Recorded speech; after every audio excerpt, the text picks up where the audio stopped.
Today we're going to be checking out some more lore from Vaati on Elden Ring. Now this one, I'm not sure exactly where we're going to be going with it. All I can assume is it's probably some more DLC lore. Oh, and also quick note, the reason why there hasn't really been any more Vaati or just Dark Souls reactions in general was because I did actually do a reaction to Vaati's Bloodborne video. However, it got hit with a false copyright claim and it's kind of been there in limbo for the last 15, 16 days. So in about like 15 more days, it'll probably get released and then the video will go up. But until then, that's the reason why. Oh, and just to clarify, none of this comes from Vaati or his team. It's just some random third party abusing the copyright system. But yeah, regardless of the silly YouTube stuff, make sure to go and support Vaati. Link to that is at the very top of the description, as always. And without further ado, let's get back into Elden Ring. The lore of Elden Ring is in ruins, literally. With ruins, you can not only tell the story of how a thing came to be, but you succinctly tell the story of its downfall as well. Very much so. I recall in previous videos that Vaati made that there were clearly architecture or designs for certain buildings that related different places to each other. So if you could like notice those little details about the buildings, then you could discover a new piece of lore. I'm really glad that they paid this close of an attention to these small minor details that most players probably wouldn't really care about. And in Elden Ring, we even see future civilizations building upon the ruins of the past, learning from or ignoring the lessons therein. This video centers around the most prolific ruins of them all, the Raw ruins. Echoes of a civilization of black stone that, at one point, spanned the entire lands between. Their influence can be seen in the golems, the fire giants, the astrologers, in flowing water, rot, the crucible, and even the mysterious titans. Raw has been the key to unlocking so much. So, let's talk about it, starting here with this Don't know statue. anything about this.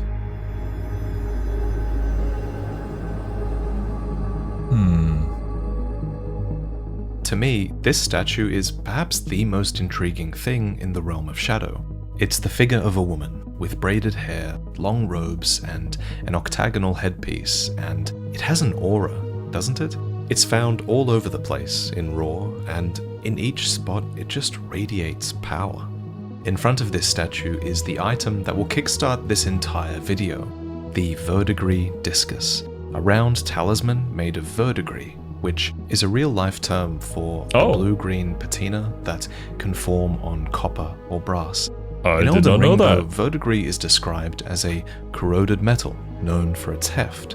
Verdigris is incredibly heavy, and yet the metal is also described as supple. This is apparently thanks to its rusted nature, which, instead of detracting from the quality of the material, actually seems to enhance it. And this isn't our only example of this phenomenon in the realm of shadow. The forager brood's pickled delights, too, are enhanced by the rotting or fermentation of the ingredients. So here's the proposal. I think verdigris is essentially a metal that has become rotten as well. Or, put another way, it's like the metal has fermented. Verdigris is, after all, a good thing. The law. I guess so. In a way, you could say that. That's probably the closest comparison. Even calls it a gift from an outer god, who seems to be the same god that is the Scarlet Rot. But unlike the Scarlet Rot, verdigris doesn't threaten anyone. If anything, it's the opposite. Verdigris is all about protection. This is a principle that is embodied by Mor, who we first encounter outside Bellarat, coveting a pot that is almost identical to many found in Raw. He's covered head to toe in their weighty verdigris, and his shield in particular is the epitome of defense, with a skill that actually just harmlessly pushes enemies away. And the shield has such a high guard capacity that it will continue to protect its target even if its bearer should die. So it is that his forager brood are in good company, for, as the talisman says, great weight makes for great strength, the strength to protect others. With great weight comes great responsibility. Bro is actually Captain America out here. And it's not like he's attacking enemies, he's also protecting them. which reminds me of the core principles of Aikido. Now, I only practiced Aikido as part of my bachelor's degree, which was in sports science, and we kind of had to like learn 14 different kind of sports. Aikido was one of the ones that I ended up picking. And essentially, I guess the methodology, core principle, I don't really know how to describe it in English, is to bring you and the person attacking you to the best possible solution. So it's not meant as a martial art to harm your opponent. It's more of a martial art to bring both of you to the best possible ending, which usually ends up with your opponent being incapacitated. And in a way, it's kind of like you protected them from themselves. And this concept of safeguarding others brings us to the weighty entities known as the Guardian Golems, one of whom fights on in the ancient ruins of Ror. Named so by their weaponry, these are protectors, and indeed you'll commonly find them in your way as you approach many of the fortifications across the lands between. Castle Morn, Lane Dell, the Caelid Colosseum, a divine tower, many appear to have put these tireless beings to use over the ages, but there's a second set of places that these golems appear, and I think these areas help to define them even more. Here at Caelid Cliffside, here in the mountaintops of the Giants, and here in the High Road Cave, we see the golems occupying the exact same ruins that make up the majority of Ror. I noticed that the golems had slightly different aspects to them, depending on where they came from. Like this one on screen right now, apparently is near the fire giants, and so they have fire within their body. And then another one was using like a magic bow. I don't know if that was like a special weapon or it was because of the area that they were guarding. I wonder what lore implications this will have. These ruins appear to be made from a sort of black and grey stone, and they're the same hue as the black stone weapons of the Guardian Golems, which are said to have been crafted by a civilization now gone to ruin. So I think it's totally fair to argue that these golems are connected to the Blackstone ruins, and that the Blackstone ruins are connected to Ror. The pillars in particular even have an octagonal cross-section, which is not unlike the 8-sided headpiece of our Ror Queen. Now, I guess, kinda? It almost looks more like a gear for some sort of machinery. while I do think that Ror would have been a cornerstone of this civilization, these ruins are found all over the lands between, so I'm not sure it would be correct to call this the Ror civilization. Instead, I'm going to be calling it the Blackstone civilization from this point forwards. By the way, it's fair if you're still skeptical of the golem's links to the Blackstone civilization and to Ror. I was too at this point in my research. But there's one more piece of evidence that I think connects the golems to Ror, and it relates to what a golem is at its core. From Software's idea of a golem goes back all the way to the first Dark Souls, which featured an iron golem that had a big cavity in the middle where its soul belonged. This concept was then repeated with these golems in Dark Souls 2, which came to life if you killed an enemy near them, because the disembodied soul would actually float up into the golem's empty core and activate it. This idea returns somewhat in Elden Ring with the Ror Yeah, dude. I gotta learn more about Dark Souls lore. We'll get there someday. burrows, relics that you can find in the ancient ruins of Ror.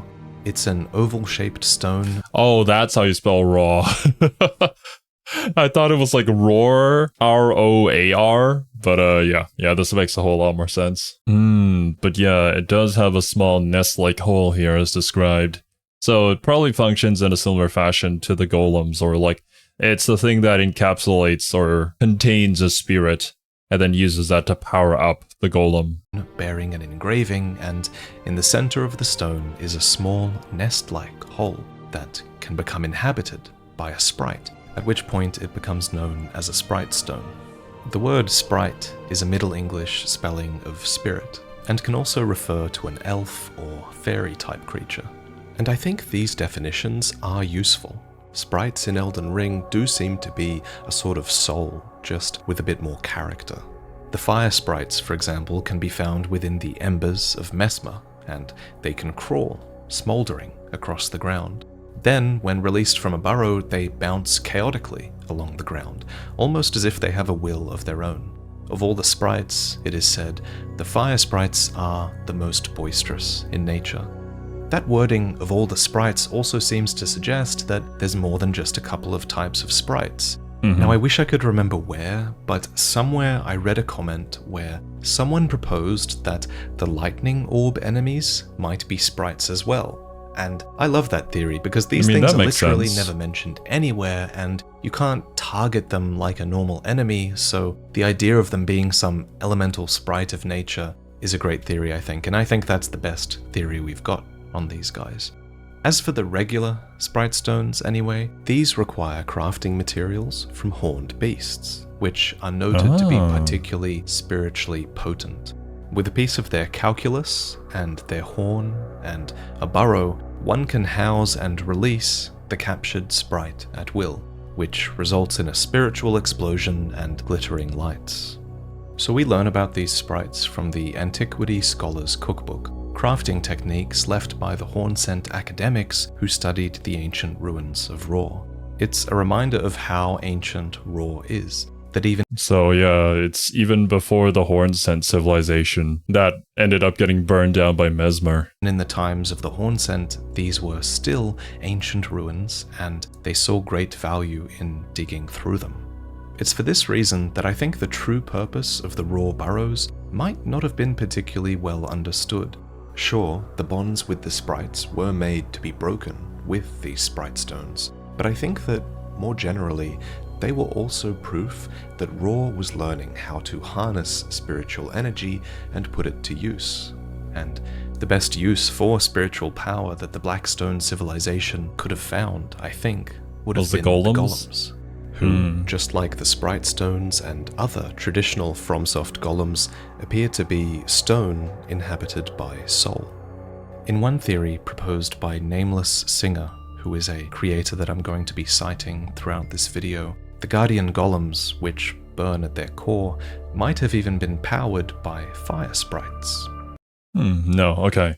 So all of them burn at their core. I think there's probably several civilizations, even in our real world here, that reached a certain point and diverted into trying to study the soul or trying to enhance the soul's power. So it makes a lot of sense that we'd have a civilization back in the past here in Elden Ring that did something similar. Or I suppose the Golden Order kind of does the same thing. I mean, souls in general are incredibly important in a Dark Souls-like game. But with the Golden Order, it's the Erd Tree collecting souls. And then there are also several other religions, I guess, that have their own different ceremonies when it comes to death. Or perhaps perspective on death would be more accurate there. But if the Guardian Golems date back to Ra, does that mean that all golems do? Well, maybe. The Crystal Dart says that, long ago, it is said that a golem crafter employed a similar crystal tool, and if you throw a shard of impure crystal at any golem, they will short-circuit, forgetting their allegiances and attacking anything nearby for a time. Oh, that's cool. Given this shared vulnerability, it seems like they were all built in the same manner to one another. They might have even all been created by that one aforementioned golem crafter. Crystal just seems to be a common conduit for the golems, and there is evidence of crystal being used by Ra. The Bondstone, for example, is an item that was used to control the spiritual explosions of the sprite stones, and it's made of polished crystal. The golem smiths, too, have a red gem embedded in their back that they cannot function without. Of all the golems, the ones that I feel most confident dating back to the Blackstone civilization would be the golem smiths. For starters, one of their ruined forges is actually within the bounds of Ra, and all of these forges have these braziers in common with Ra, with bowls that are almost identical in design. What's more, they're called ruined forges, which obviously matches the ruined state. I recognize that shot. It was from one of the trailers. I see. So it was inside of this forge of the Blackstone civilization. As far as golems go, these ones have a particular humanity to them, as they can commonly be found petting the molten silver tears. Aww. Incidentally, the golems peering...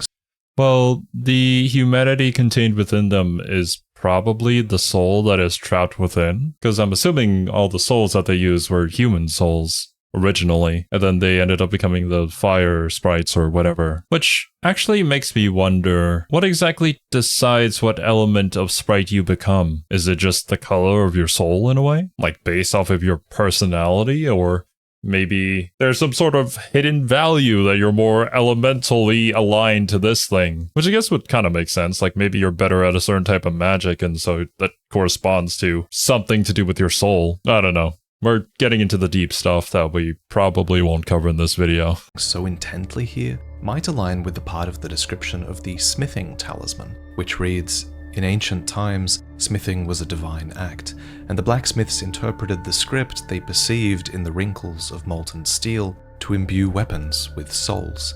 Even These your weapons? Smith-script weapons, as they're called, have the ability to be restored to the wielder's hand after being thrown, and their crafting became a signature technique of the realm of shadow." That's freaking cool. It's like even better than force powers. You don't bring the weapon back to you, it just reappears magically in your hand. An art that would be lost to the lands between over time. The most well-known golem smith was named Telu, a stalwart stone golem who launches his own fists as projectiles. His description goes on to read, "Telu was said to be the runt of the litter and the first to stop moving, but it was he who became the guardian deity of smithery." Telu reminds me a lot of the later tutelary deities that the Hornsent would cultivate, who essentially were guides that showed a path to godhood. However, unlike these later tutelary deities, Telu is instead called a guardian deity, which is again a potential reference to the raw culture of protecting others mentioned in the verdigris set, and also in the other guardian golems. Interestingly, Telu is noted to have become the guardian deity despite being the first to stop moving. This makes some sense. But why? Since, as the first to stop moving, he was the first to essentially die and thus become deified in death.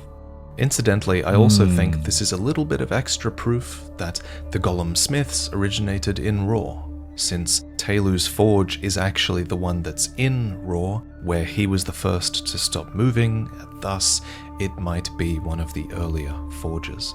The description also notes that Telu became the guardian deity despite being the runt of the litter, and this is very interesting because it's yet another example of a derogatory attitude towards smaller folk in the lands between. We learn this from... I guess we have no respect for our short kings. But how do you become the runt of the litter when you're a golem? Or are we referring to when they were alive? From the Volga militia ashes, which state that the small were scorned. And then there was also the giant Milos, who committed the cardinal sin of being undersized for a giant, and was thus viewed as sullied and terribly grotesque. Alas, belittling the short has done nothing to stop them being born. It appears to be this unstoppable trend downwards, like how the fire giants were likely descended from the titans, and how the lesser trolls are descended from the fire giants. Even man, according to the giant crusher, has grown feeble in comparison to his forebears. According to the hammer from the base game, the art of smithing is said to have originated among the giants, so I think Telu likely lived among such giants and was thus scorned small for his size. Okay, the golems might have even been built by them. The smithing talisman of the golem smith states, "In ancient times, smithing was a divine act," which seems to be a reference to the same line mentioned on a giant troll's hammer. In Raw, you can also find the Talisman of All Crucibles, which is a tangle of crucible attributes that were rumored to have sprouted upon giants. But maybe it's obvious that there were giants here. Of course, the Blackstone ruins are massive, as are the hallways and elevators in Raw, with the exception of these tiny passageways that I speculate might have been like service tunnels or shortcuts for a smaller race that the giants could have coexisted with. I guess so. It's kind of like a dog door or something like that. Wouldn't make a whole lot of sense though, considering how they considered smaller folk to be lesser than them, so yeah. you'd take this dinky little tunnel while we take these grand hallways around. And of course, they'd have them become like servants or whatever. At the end of each ruined forge, we find a quote-unquote great treasure. And in doing so, we find a clue as to what these people might have valued. Telu, the guardian deity of smithing, is one. And then at the lava intake forge, we find the anvil hammer that is shaped like an altar and was indeed used as such in rite and ritual once. We know the people of Raw partook in rituals thanks to their burrows, so I think it tracks that rituals and this hammer shaped like an altar might have been something that they valued as well. But the most fascinating treasure, I think, comes from the ruined forge of Starfall Past. It's called the Ancient Meteoric Ore Greatsword, and it reads, Greatsword of Ancient Meteoric Ore. Bro, that looks like a weapon straight out of Monster Hunter. It's fashioned from an excavated shard of an arrowhead that once was a part of the old god's arsenal. This was an arrowhead? And we use it as a greatsword. Oh, that's funny. They were big. But also, what old gods are we referring to? Like the outer gods? Or something even more ancient than them? Ending in a sharp point, fashioned from an excavated shard of an arrowhead that was once part of the old god's arsenal. This item is such a curiosity. To start, it's not actually a greatsword, but an arrowhead. And it's not even a full arrowhead at that, but it's a mere shard of an arrowhead, which suggests, obviously, that the original arrow, let alone even bigger. the giant capable of firing it, must have been enormous. What's more, this thing is a treasure of the forge, but the description says it was excavated, meaning it was a treasure dug out from the buried remains of some ancient culture. And if it really was the Blackstone... So, an ancient culture even more ancient than Roar? I mean, it just keeps on going back, doesn't it? ...civilization who excavated it. Just think about that. Roar is so ancient that the Hornsent excavate its remains, but even to the Roar, there were even older remains to dig through. That's kind of insane, and I think it would make the Ancient Meteoric Ore Greatsword one of the oldest, if not the oldest, artifact we've come across in the lands between. This take seems valid to me also because the description mentions that this arrowhead was once part of the old god's arsenal. And who the hell are the old gods? Yeah. No other description mentions these entities, so... Yeah, I don't recall ever hearing the old gods. It was always just the outer gods, or specific gods like the Scarlet Rot, or the Frenzied Flame and stuff like that. Nothing ever mentioned of the old gods. Yeah, they must have existed so far back that they've fallen out of Elden Ring's history almost entirely.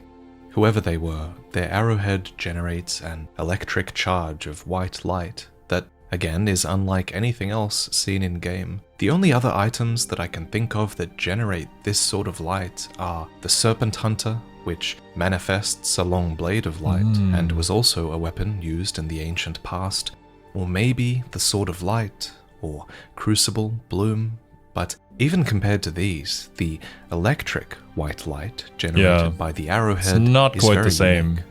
My headcanon is that the old gods mentioned by the arrowhead might have even had something to do with the titans that are entrenched in the lands between, who really are the only beings large enough to conceivably shoot something like this as an arrow. True. And as I'll go over in my next chapter, it's a popular theory that the Titans are those who built the Divine Towers, which do feature light within them.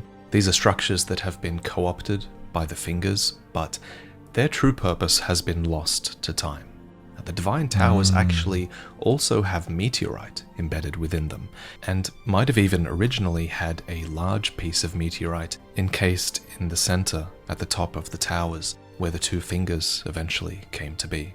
Thus, this Didn't realize that they kind of just used it.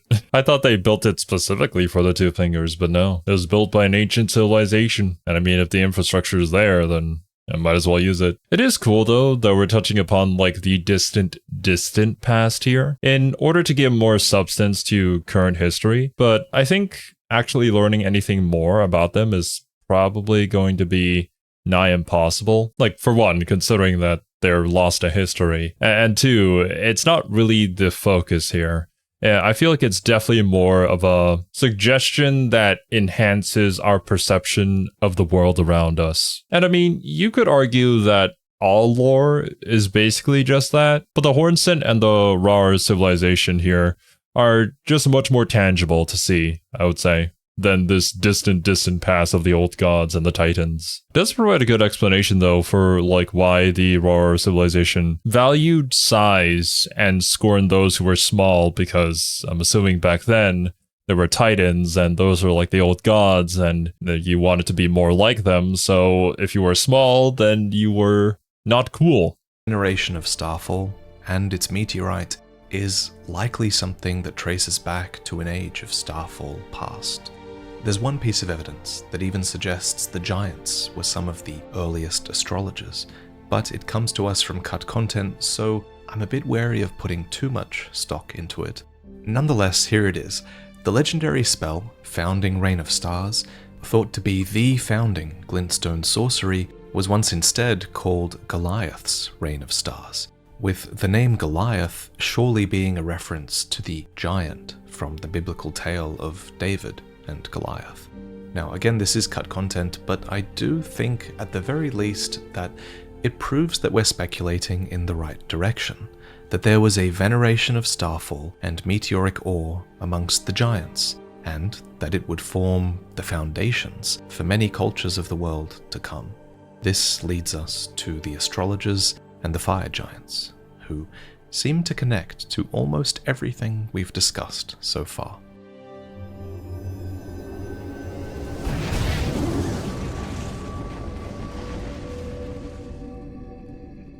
Starting with the fire giants, the most damning piece of architecture that links them to Raw are the pillars that prop up their forge, which are of that signature black stone. Speaking of architecture, however, the Forge of the Giants itself was, to me, for quite a long time, really baffling. It just has a lot going on visually, and all of these things seem to link it to more than just mere fire giants.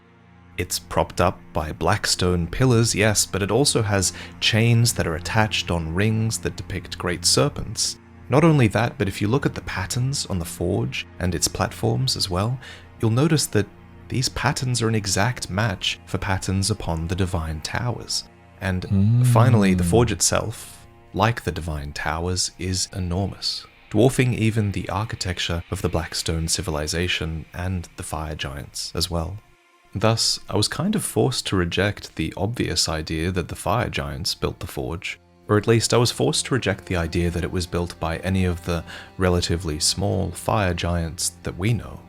One theory I found that helps to explain this situation comes from Tarnished Archaeologist, who, in this video, points out that 2 of the 3 chains coming from the Giant's Forge actually don't connect to anything, which leads him to conclude that the Giant's Forge is a sort of mobile blacksmith's forge. The smithing golems do carry around similar forges on their heads, and while I personally can't find much evidence online of mobile forges that exist outside the world of Elden Ring, Tarnished Archaeologist does provide a couple of images that seem to depict mobile forges that could have been carried with chains. So let's assume that these... Oh, interesting. So those aren't supposed to be hanging down, it's supposed to be hooked up and then carried. Jesus, then yeah, they must have been massive in order to carry this thing around, and then like these podiums were just used there to place it on. But I guess that makes sense. I mean, we see the Titan corpses and the arrowhead that we use as a greatsword, so... Chained forges do exist, because this forge being able to be suspended by its chains does make sense on a few levels in this context. For one, I figure that the fiery forge might have been impossible to handle without holding it by the chains. It is burning with the everlasting fire of the Fell God, after all. And the Giant's Forge is far bigger than the fire giants we know, so I can't really imagine them being physically able to place it where it is in-game, even with these chains. But the Titans could. The name Titans, by the way, is the community name that I prefer for these dead, gargantuan giants found all around the lands between. And it just so happens that there are significantly more titans near the forge than at any other singular location in the entire lands between. So, okay, let's assume that the titans built the forge. Where does this line of reasoning take us? Could these titans really have been followers of the Fell God? Well, maybe. Their physiology is on the whole quite different from that of the modern fire giants. But if we assume that the titans also built the divine towers long ago, then there is something in these towers that could link them to the Fell God. This discovery comes to us once again from Nameless Singer, who wrote this really detailed post linking the fire giants to the divine towers, and in it they note this recurring motif, which here features a meteorite flanked with 8 dots, the same sort of visual that we're faced with when the last fire giant calls for aid, opening the Fell God's eye. Okay, so the Titans might have built the divine towers, and they might have had a connection to the Fell God of Flame, and they might have placed the giant's forge atop a mount built during the time of the Blackstone civilization, assuming that they shared a world with them back then.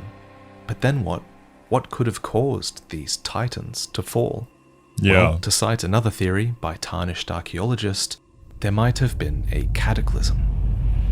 Oh, literally? Like, starfall, like some sort of meteorite hit the lands between and then they went extinct? So the smaller ones ended up surviving, and that's why we have the current day fire giants? I mean, in a way, this is kind of similar to the dragons. Like the big ancient dragons that have the scales that ward off time, and so they're essentially immortal, versus the dinky wyverns that we have commonly nowadays, which don't even come close to how powerful the OG dragons were.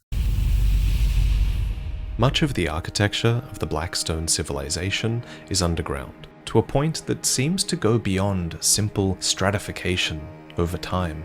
These ruins are encased so often within solid stone. The divine towers, too, are each touched on one side by stone, almost as if a wave of molten rock has splashed and solidified against them. Oh, that's an interesting theory. I can kind of see it though. Like maybe these towers just extended into the sky at one point in time, but because the land rose and after whatever catastrophic event happened, then yeah, they became a lot less intimidating. As TA notes, these waves appear to have assailed the towers from different sides, suggesting many points of impact from meteorites, perhaps? The Lands Between is certainly no stranger to starfall, and I do like this theory for that reason. This event could explain why the Titans died out, becoming encased themselves in stone.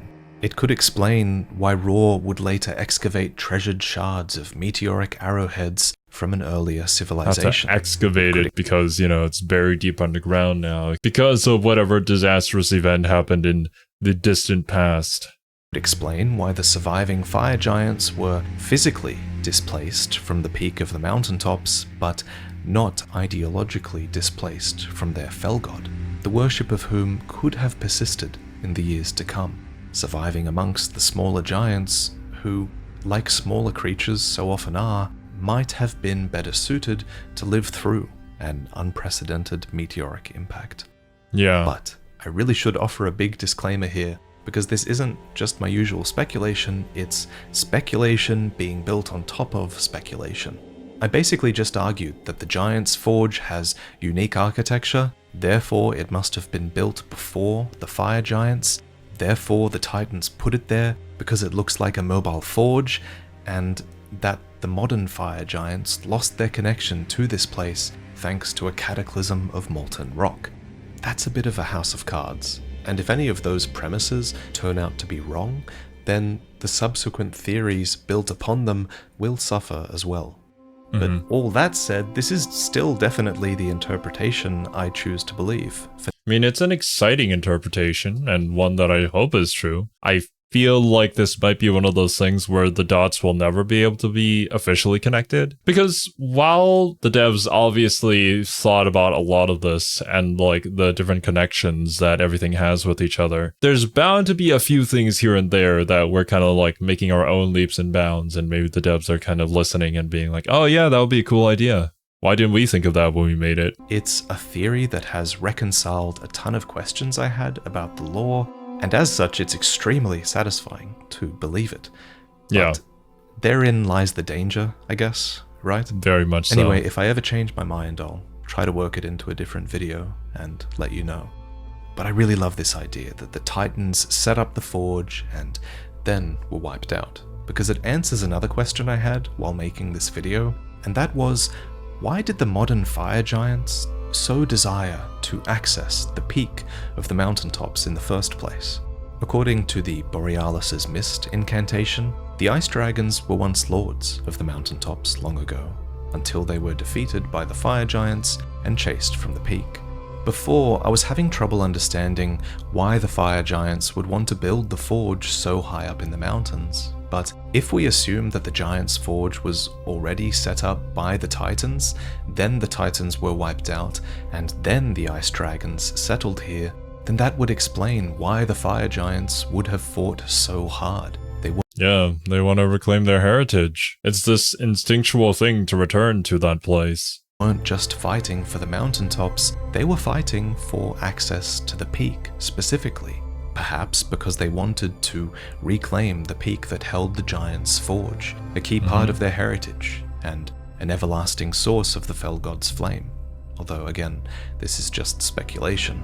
As for how Raw fits into all of this, I do think the Fire Giants could have existed peacefully in Raw culture, though I certainly don't think that they were the only element of that culture. There's no literal evidence of Fire Giants in Raw, per se. But the last fire giant does have a round weapon and badge that looks suspiciously like they could have been made of Raw's verdigris. Yep. So, who's to say? Even the verdigris discus itself has that same signature circle flanked by 8 dots, which could be a nod again to the Fell God's eye.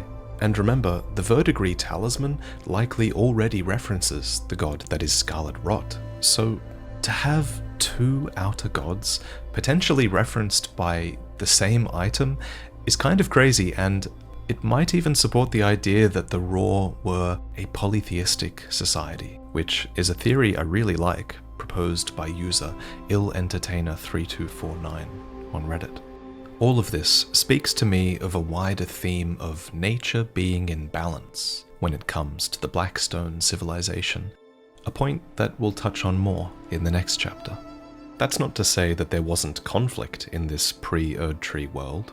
The ice dragons were displaced by the fire giants, and the Zamor too, called long-lived warriors clad in biting, freezing winds, were said to have been the mortal enemies of the fire giants since time immemorial. They were perhaps simply opposed to the fire that threatened their ice, or perhaps they feared the fell god of the fire giants, as so many others would come to do in ages to come.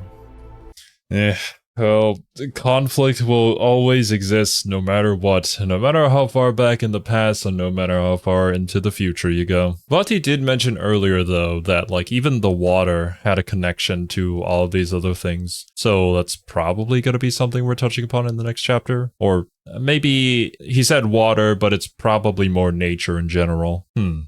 Or are we going to be talking about the Crucible? Perhaps. We'll see. But soon, the fire giants would be accompanied by friendlier neighbors, a group who desired the peak for altogether different reasons to the giants. They wanted to see the stars. These were the astrologers who studied the stars.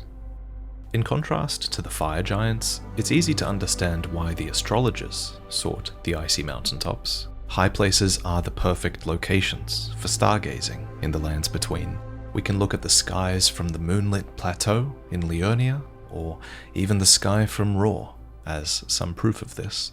So it is that according to the Sword of Night and Flame, the astrologers, who preceded the sorcerers, established themselves in mountaintops that nearly touched the sky and considered the fire giants their neighbors.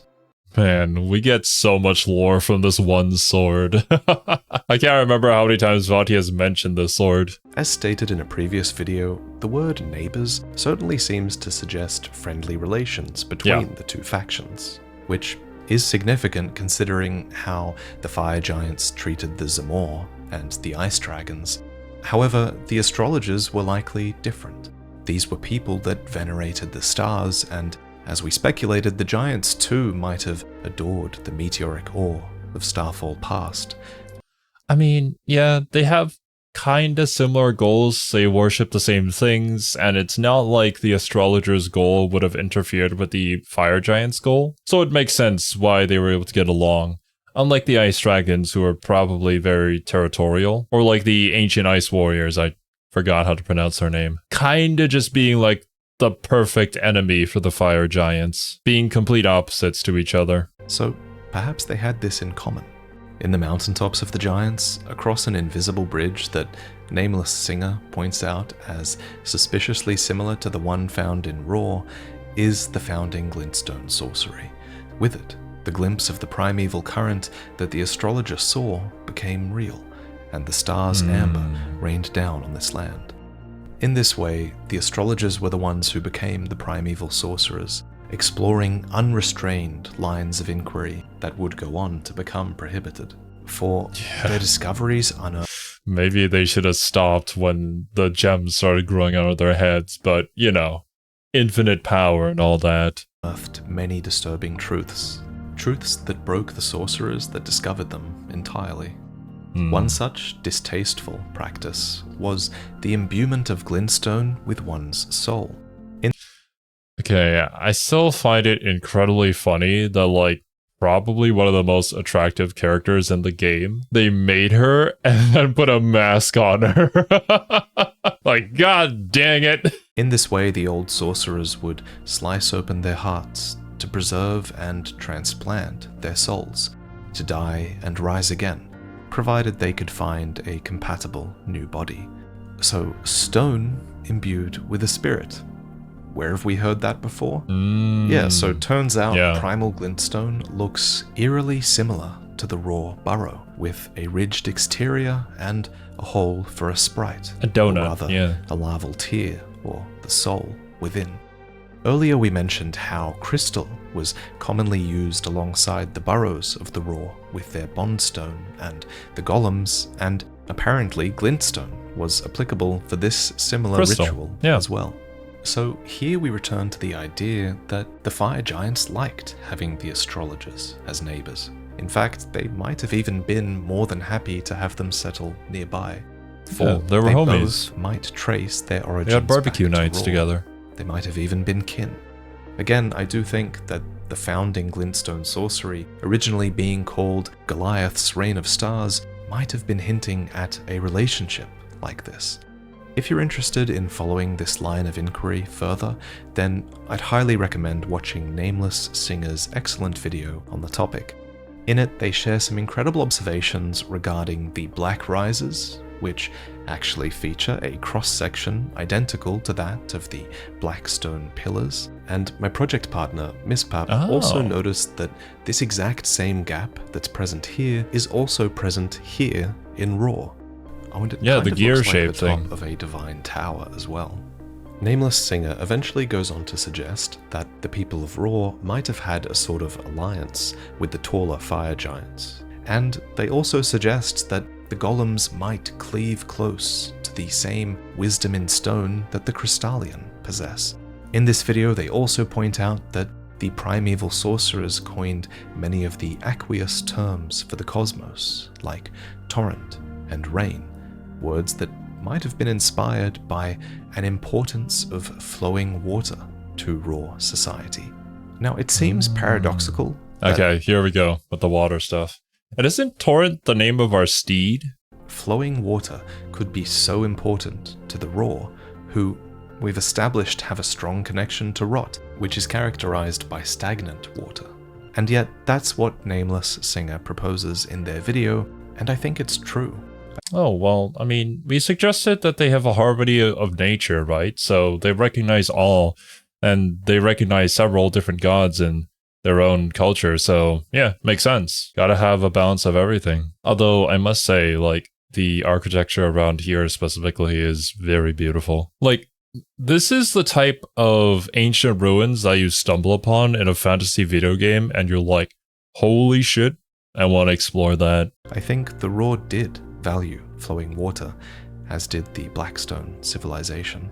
So, in this next chapter, we'll address that paradox, and in doing so, we return to where we began.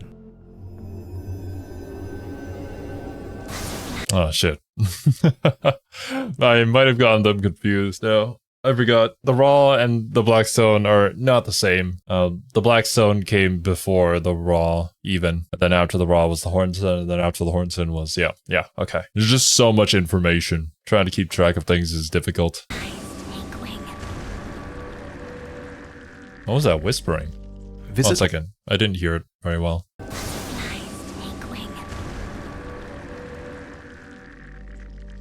Visit all of the Blackstone ruin sites in the... Don't know. Can't understand it. And you'll probably be struck by something. From Caelid Shore to the seaside ruins, the ruin-strewn precipice, the glaciers in the mountaintops, High Road Cave, and more. Almost all of them are found near bodies of water.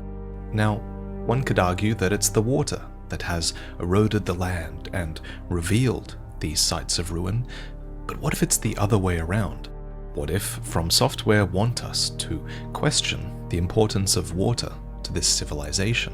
After all, some of the ruins in Raw literally are aqueducts, artificial channels for conveying water. Thankfully, there's also an item description that supports this aqueous connection in the Dew Gem, which glows at night and blossoms mainly at the waterside, said to have been used in the practice of sprite medicine. Long ago. Sprite medicine. Sprite medicine. It's nice to know that there was a productive use for the raw sprites other than just making them explode, though I'm not sure we get access to any of these ancient medicines in-game. The closest... So what is that? Medicine that heals the soul? Literally? But yeah, I would assume in this case they have the water in order to tie into the civilization and the sprite medicine and whatnot, but like, every single ancient civilization kind of needs water. It's the basic need, right? So it makes sense why all these places are built near bodies of water. Thing to a Dew Gem medicine that we have is the fingerprint nostrum, which was a medicine administered in an attempt to turn humans into fingers. But since a nostrum is, by definition, an ineffective medicine, I doubt it was one of the ancient sprite medicines of Raw. At Probably any rate, a derived I still one. think we can relate the Dew Gem to Raw simply because of its use in sprite medicine, and thus can we link the importance of flowing water to the Blackstone civilization at large. And speaking of sprites, the word sprite is quite synonymous with the word fairy, and as discussed in our Millennia lore video, it's quite possible that the two biggest rivers in Elden Ring, the Ainsel and the Shifra, are or contain a type of river spirit. The name Shifra is, as many of you... I mean, yeah, the blind warrior that taught Millennia learned his swordsmanship from a water spirit, right? So you gotta get all the elements of the sprites. Considering how prevalent it was in their civilization, it just makes sense. You guys have pointed out a name of Irish origin that means elf or fairy, and the name Ainsel has connections to fairy tales as well. So maybe it's no coincidence that Raw's sprite or fairy medicine included the power of dew gems, which grow by the waterside. But this connection to water spirits goes further. Inside the flooded High Road Cave, there's a guardian golem, surrounded by black stone ruins, a 3-in-1 linking water, the ruins, and the golems. And the item the golem drops is actually the blue dancer charm, which itself references a fairy of flowing water who would go on to play a part in the sealing of an ancient god, a god that was rot itself. I don't think I'll get into the specifics of how or when the rot god and its stagnant waters might have been washed away by the power of a water spirit in this video. Rather, I'm more interested in reconciling the issue that this blue dancer charm presents. Namely, how are we supposed to believe that the Blackstone civilization simultaneously venerated flowing waters while also venerating the rot god and its gifts of verdigris? How are we supposed to explain the fact that a pest standing in stagnant water is literally venerating a statue of a civilization that seems to have links to flowing water? To explain this contradiction, Balance. I simply think that the Blackstone civilization may have had a healthy relationship with the rot, and maybe even with all of the outer gods. Rot, for example, is a plague, but it's also a part of the natural cycle of life and There you go. Yeah, just an understanding of nature. With life comes death. With light comes darkness. With good comes evil. Yin can't exist without yang. A basic concept that several ancient civilizations, even in the real world, uphold to varying degrees. But, like, ultimately, that's just reality. Rot bestows blessings in verdigris, and maybe even the similarly rotten, pickled delights of the forager brood. The fell god, too, eventually comes to be considered evil, but it's also a god of flame that likely played a part in the smithing culture of the giants, a smithing culture that venerated starfall and meteorite. All of this has made me wonder if the outer gods might just be more like natural forces of the world. Indeed, this idea reminds me of a theory proposed in a Smotown video, where it was claimed that the outer gods might more accurately be considered akin to the kami of Shintoism, who are essentially these divine manifestations of nature. I'll leave a link to that video down below. But what changed that makes so sense. affected the perception of these outer gods in the modern age? Well, I think that when the outer gods were suppressed, these so-called natural forces of the world might have become baleful. To give an example, I mean, there are other examples like this, and I think there's a lot of Japanese stories that deal with this too. Well, like on a much smaller scale, like there are probably plenty of stories of like yokai or ayakashi kind of going rampant because they weren't respected, and because the people either messed with them or forgot about them, they had to make their existence known, or, you know, they lost control of themselves because of the thing that they embody. What they are just ceases to be. This might not be the best example, but the one I can think of immediately off the top of my head is Natsume's Book of Friends. And there's a lot of stories, but like the common thread throughout all of them is that every single yokai or ayakashi highly values their name, and without it, they feel hopeless, you know? example of such suppression, when Marika ordered Mesmer to cleanse the realm of shadow with fire, that cleansing included the ruins of Ra. We can tell this from the burnt, shadowy horn-scent scholars who fight with the Ra's fire sprite stones, and also from the hood of one of Mesmer's men who guards the path to Ra. This man, Saltzer, actually refused to burn down an old ruin at the risk of his own life. These ruins had value that even he saw. Alas, the horn-scent were in Ra, and so the purge of the horn-scent continued amidst these ancient ruins, reaching its apex here at the Church of the Bud, which burned. In Elden Ring's DLC trailer, we saw the silent figure of a woman here, kneeling as her world burned around her. Now the DLC is out, we know who this woman was. It was Ramina, the same creature that now inhabits the Church of the Bud. The Church of the Bud, despite its location in Ra, appears to be a Church of the Horn-scent. There are a few clues for this, but the best piece of evidence is this spiraling pillar, the same pillar as those in Bellarat, except this one culminates in a bud at its tip. Scarlet The spiral rot is of sacred importance to the Horn-scent, and they believe that the spiral? Tengen Toppa Gurren Lagann reference? Heck yeah. Automatically based. spiral will one day form a column that stretches to the gods. For them, it's a symbol of an ascent towards divinity. In this case, I think it's no coincidence that this spiral culminates in a budding flower. The scarlet bud obviously has a connection to rot, with its flowers that are always on the very precipice of unfurling. Thus, it's a very fitting symbol that this spiral of the horn scent culminates in the budding divinity of the Scarlet Rot, which is an outer god. In this scene, as her church burned, it was the bud that Romina clung to. You can actually see her holding the pole blade of the bud here specifically, which is a scarlet glaive with a dangling bud-like blade. The description reads, "Once, in the crumbling, burning church, Romina held the bud in speechless silence. The church was burned to the ground, but here Romina discovered a twisted divine element, which she weaved into the baleful Scarlet Rot. Perhaps Twisted then divine element. the buds might find somewhere to gain purchase once more within the scorched remains."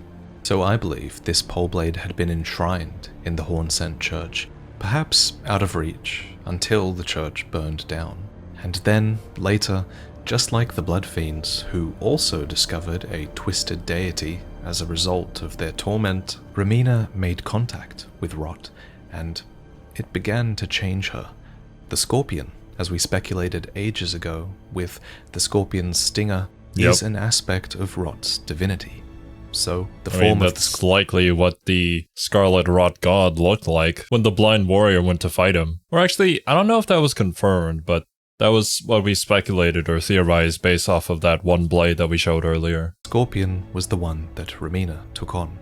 Oh, and she's a centipede, too, I guess. Yeah. The most interesting part of the lore here, to me, actually comes from Romina's purification, which is the unique skill of the pole blade. It imbues the bud blade with Scarlet Rot butterflies before unleashing 2 large sweeping slashes. This was once considered a sacred act of purification.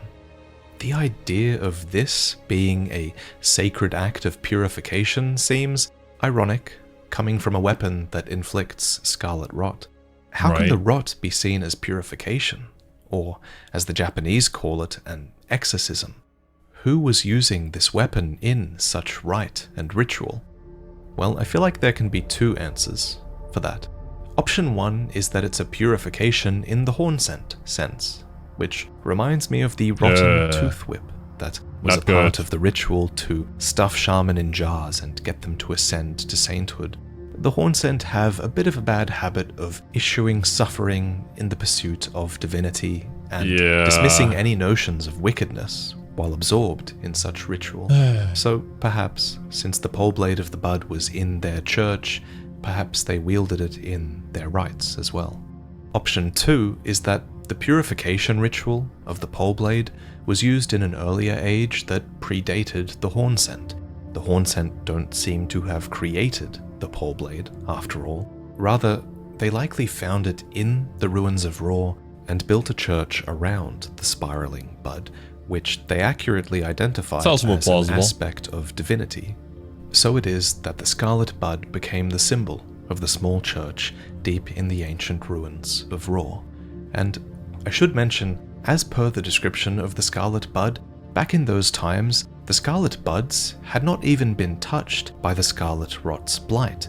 Thus, the purification ritual of the pole blade really might have been more of a positive thing. This supports our earlier conclusions about Rot contributing positively rather than negatively to Raw culture, and assuming that's right, it begs the question, what changed that Rot would become such a blight? Yeah. In my opinion, it comes back to that theme that is so common in From Software games, that suppression of natural forces in pursuit of some order will inevitably create pressure on some other part of the system. So, essentially, it used to be for purification, but now it's become what it has because Mesmer burned everything to the ground. Gotcha. As things fall out of balance, we can look to Gwyn's suppression of the dark in Dark Souls, or Marika's suppression of death in Elden Ring as other examples of that. In the case of the Rot, it would eventually be sealed by the Blue Fairy and the Blind Swordsman. Then, later, its resurgence too would be denied by Melania and her flowing blade. And eventually, her scarlet butterflies, bereft of a master, were soothed by Romina, who reached out to them. She too had lost everything. Romina's remembrance tells us that she found the twisted divine element and weaved it into the baleful scarlet rot. To be baleful is to harbor a harmful or destructive intent. I mean, can't really blame her, considering everything that was going on around her. Honestly, it might have happened that very moment in the trailer where she was grasping the blade and just looking upon it, wishing for something to get her out of that situation. And the fact that Romina wove the rot into this baleful form, I think could suggest that the scarlet rot was not baleful here before. Now, I will note that this description is significantly different in the Japanese text, so to be clear, I'm not claiming that Romina created the scarlet rot. Rather, I think she simply brought out the most ominous part of it. That's what I was thinking as well. Because, like, yeah, there are positive aspects to it, but there are inherently those negative aspects as well. It's all a part of nature, after all. And it's more likely that she drew out that more negative, destructive, quote-unquote, aspect of it in order to counteract this whole situation. In response to her world being burned down. In doing so, she was able to bring back the scarlet buds that once grew in this small church, albeit now touched by blight. Thus has Romina emboldened and empowered the life that is native to Raw. She cannot burn the sealing tree behind the church because she does not have Mesmer's flame. However, she is likely content to be a haven to those that have been abandoned, those who yearned to be accepted as they were long ago. Before I start this next chapter, I want to quickly let you know that Displate are having their Black Friday sale, so this is literally the best chance you have to save a ton of money if you want to decorate your room with some Displate prints. Buying with the link in the description also supports this channel, so if you do end up getting some, thank you. This is my newest Displate design, and it can be flipped. Doing so reveals a dark underworld, which mirrors the world above. I just can't stop commissioning these flipped prints. They work so well with Displate's magnet system, and I think it's fun to be able to have a piece of art in your room that you can interact with to change the mood. Oh shit, is that Twilight Princess? If you buy this print in Textra, there's another benefit to getting up close, which is that Textra prints add gloss, ridges, and texture, giving it a more 3D look. Again, there are huge discounts going on right now, so click the link in the description, and thank you for the support.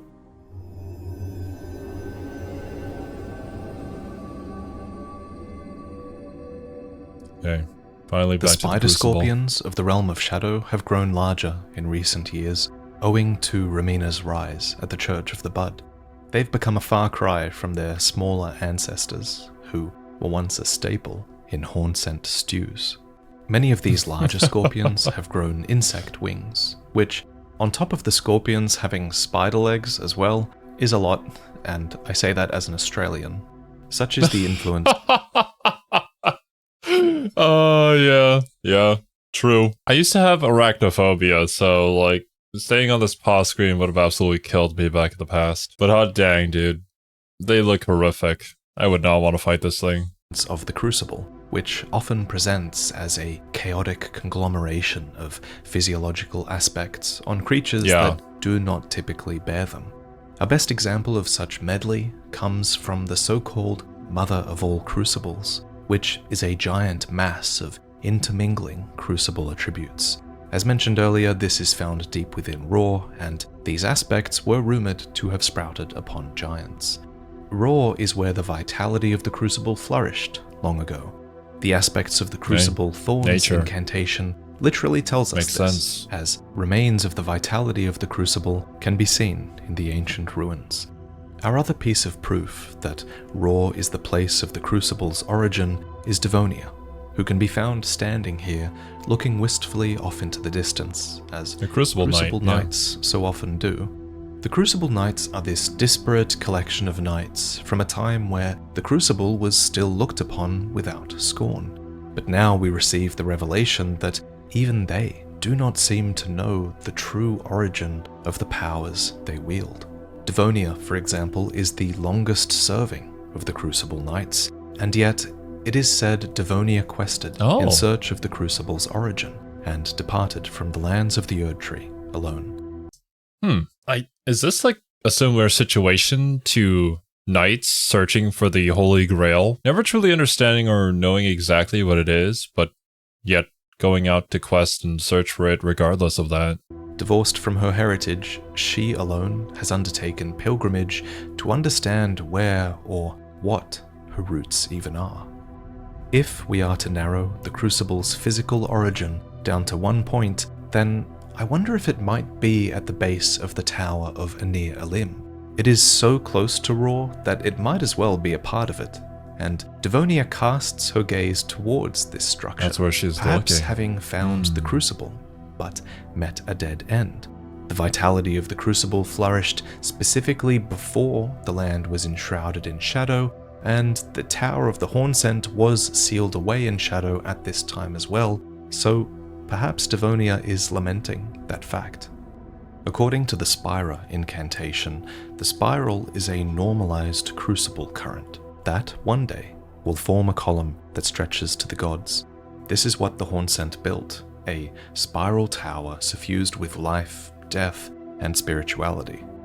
So the Hornsent had a good deal of understanding about what the spiral of the crucible was, or represented.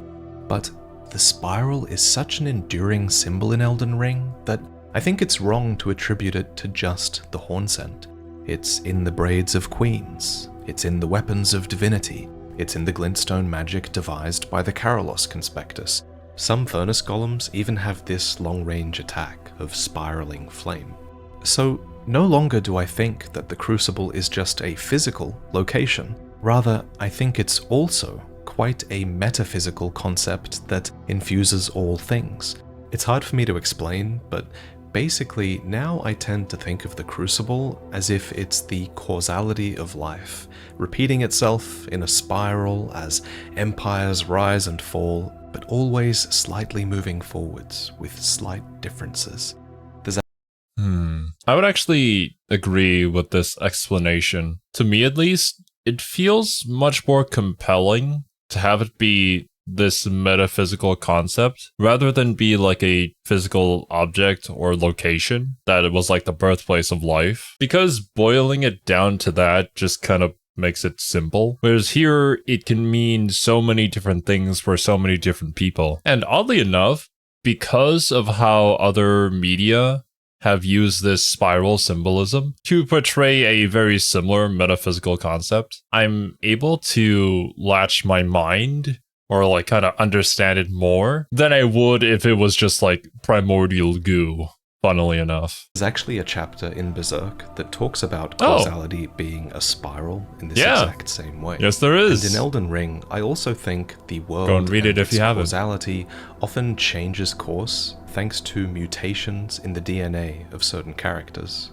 In real life, DNA is a spiral, and it's the beneficial mutations in this spiral that are the driving force for evolution in our world, which leads to mutated organisms that are potentially better suited to compete for resources.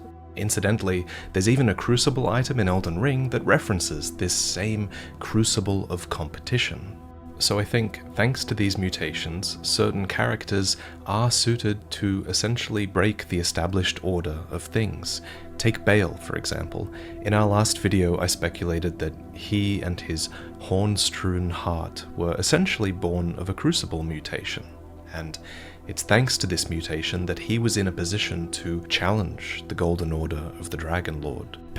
Hey, as with all things, life continues to evolve. Honestly, I wasn't specifically thinking of Berserk before Vaati brought it up, but there are just so many different stories out there that use the spiral symbolism. So at the moment, I'm kind of thinking my comparison to Tengen Topika and Login actually isn't that far off. I'm not going to say exactly how I'm connecting the two because that would be spoilers, but if you know, you know. Potentially altering the fate of the world to come. So yes, the Crucible might have a physical origin in Raw somewhere, but its spiral is so ubiquitous in Elden Ring that I feel like there has to be a deeper meaning to all of it. But until From Software eventually expands on this topic, who knows? So if they ever this will. video is pretty long already, but there's so much I still haven't mentioned regarding the ruined places of this world. For example, I really wanted to talk about the ancient dynasty of Uld and Ul in this video, which also has its story told in ruins, but I feel like it might be a bit more digestible if I just keep this video about Raw, so I'm calling it here for now. Gotcha. If you really want to learn more about the prehistory of Elden Ring specifically, Tarnished Archaeologist has a wealth of content that can teach you a lot, so I'd highly recommend you check out their channel. And of course, again, please check out Nameless Singer's channel as well. There's only 2 videos on there so far, but considering just how much their video on Raw inspired and educated me, I'm very excited to see what they put out next. When it comes to Elden Ring's prehistory that isn't mentioned in item descriptions, I think it's especially important to watch a wide variety of different viewpoints if you can, because so much of this is open to interpretation. Personally, I think peer reviewing a bunch of different people is probably one of the best ways that we can arrive at an accurate conclusion here. So that's what I try. Oh yeah, for sure. I mean, that's kind of what you gotta do with any kind of research. And especially with how the Elden Ring lore is told, with so many things left up to interpretation. There can be so many different viewpoints on the exact same thing. Seeing which points intersect is what's going to get you to the closest thing to the truth. Or if you're not exactly looking for the truth, then whatever really impacts you the most. Because ultimately, it's a video game, right? And video games are a form of art that means something different to everybody who plays it. And that's why we play games. Because they're awesome. I tried to do today, and that's what I'd recommend you do as well. And at the end of this, if you read enough primary sources and secondary sources, you'll eventually be able to arrive at the conclusion that's the most important, and that's your own. Before I go, shout out to Mispap for directing and capturing all the visuals in this episode. Special thanks to John Devlin for consistently delivering incredible artwork for this series. Please give those guys a follow, and thank you all for watching. Now, on that note, if there are any specific videos from other Elden Ring content creators that you guys would suggest I check out, please feel free to let me know. But make sure when you suggest it to only give me the title of the video as well as the name of the creator, because YouTube really doesn't like it when you post links in the comments. Part of its anti-scam policy and whatnot. But yeah, that's gonna be it from me, my dudes. Thank you guys so much for watching. Hope you enjoyed, and I'll catch you in the next one.